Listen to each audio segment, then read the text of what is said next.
रमजान होता है, लेकिन यहाँ किसी किस्म की शॉर्टेज नहीं होती है, डिमांड उससे ज़्यादा होती है, जो कि नॉर्मल साल से पहले होती है। यहाँ पर जब क्रिसमस आती है, उनको पता होता है कि इस साल के इस महीने में क्रिसमस होनी है, वहाँ डिमांड किस चीज़ की बढ़ जानी है।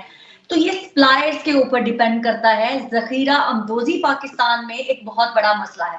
वही लोग महँगाई करते हैं, जिन्होंने बाबरकत महीने को भी प्रॉफिट का महीना बना के रखा होता है। मैं जिस मुल्क में रहती हूँ, यहाँ पर जो मुसलमानों के स्टोर नहीं हैं, बहुत बड़े-बड़े, मैं नाम नहीं लूँगी, वो रमज़ान में स्पेशल ऑफर्स लगा देते हैं कि मुसलमान उससे फ़ायदा उठाएँ और उनके पास किसी भी किस्म की शॉर्टेज नहीं होती है।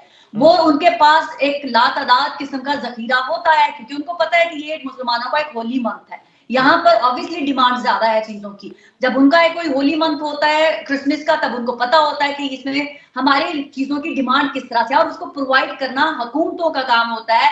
प्राइस को कंट्रोल करना हुकूमतों का काम होता है। उनका काम होता है कि चीज़ों की ज़ख़ीरा अंदोज़ी जो बिज़नेस कम्युनिटी है वो ना कर सके, वो प्रॉफिट नाजायज़ तरीके से ना ले सके। आप ये तो कह रहे हैं कि जी महँगाई सिर्फ रमज़ान की वजह से हो जाती है, तो फिर वो फ्लो रुकता क्यों नहीं है? मार्केट में वो चीज़ महँगे दामों तो मिल जाती है, सस्ते दामों नहीं मिलेगी आपको, क्योंकि मुसलमानों ने एक तरीका वारदात ढूँढा हुआ है, क्योंकि रमज़ान उनको इबादतों का महीना नहीं, पूरे साल में आपके अपने बिज़नेस कम्युनिटी के लोग कहते हैं यही तो महीना है हमारा बिज़नेस करने का। इसमें नहीं कमाना तो कब कमाएँगे हम? तो ये फेलियर है, इट्स अ डिज़ास्टर। और जो भी गवर्नमेंट हो, चाहे वो नून की हो, पीपीपी की हो, पीटीआई की हो, जो कोई भी महँगाई को कंट्रोल करने में नाकाम होता है, ये डिज़ास्टर उन्हीं के गले में ताज बनाकर डाल देना चाहिए।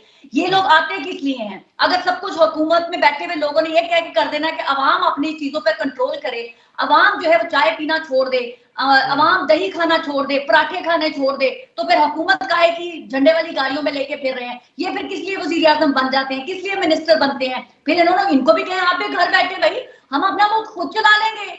फिर इसकी ज़रूरत क्या है इस सारे टोपी ड्रामे की? लोगों के टैक्स पेयर्स का पैसा इनको इनके पेट पालने के लिए क्यों रखना है, जब ये कोई चीज़ कंट्रोल ही नहीं कर सकते? क्योंकि बिज़नेस कम्युनिटी से ये भत्ता लेते हैं। हर कम्युनिटी को इन्होंने खुश रखना होता है, इन्होंने अपनी सियासी कैंपेन चलवानी होती है, इसलिए बिज़नेस कम्युनिटी को कुछ नहीं कहेंगे। सारा इल्ज़ाम अवाम का है, सारा कसूर ही अवाम का है। वो दही क्यों खाते हैं रमज़ान में? वो पराठा क्यों खाते हैं? आधी रोटी खा लें। हर हुकूमत में ये इस किस्म के हमें जो है ना वो डायलॉग सुनने को मिलता है, 2 रोटी की बजाय आधी रोटी खा लो। ओ भाई आपको किस लिए रखा हुआ है वहाँ पर? तो ये महँगाई वाला अवाम को कसूरवार ठहराना बंद कर दें। ये टोटल फेलियर है, डिज़ास्टर है, जो भी कोई हुकूमत है उसका।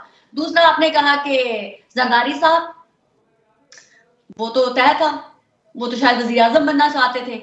वो ये प्रेज़िडेंट बनना तो था ही लिस्ट में, वो तो बनना ही था उन्होंने।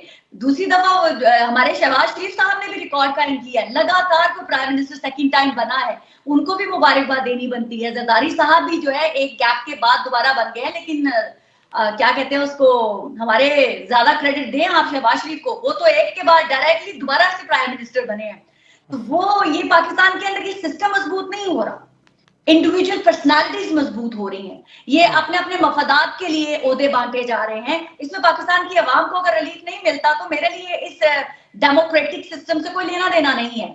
ये अपने आप को देखें ना, ज़रदारी साहब ने अपनी बेटी को आसमा भुट्टो को फर्स्ट लेडी डिक्लेयर किया है, व्हिच इज गुड। ऑब्वियसली उनकी पार्टनर नहीं है तो वो किसी ना किसी को तो उन्होंने नॉमिनेट करना था। शहबाज शरीफ साहब जब हमारे वज़ीर-ए-आज़म रहे हैं तो तब तो उनकी मिसेज भी हैं, लेकिन उन्होंने अपनी बहू को लेके आए थे यहाँ पर जब हमारे किंग की सेरेमनी थी तो ये चलता है, हाथी की मर्जी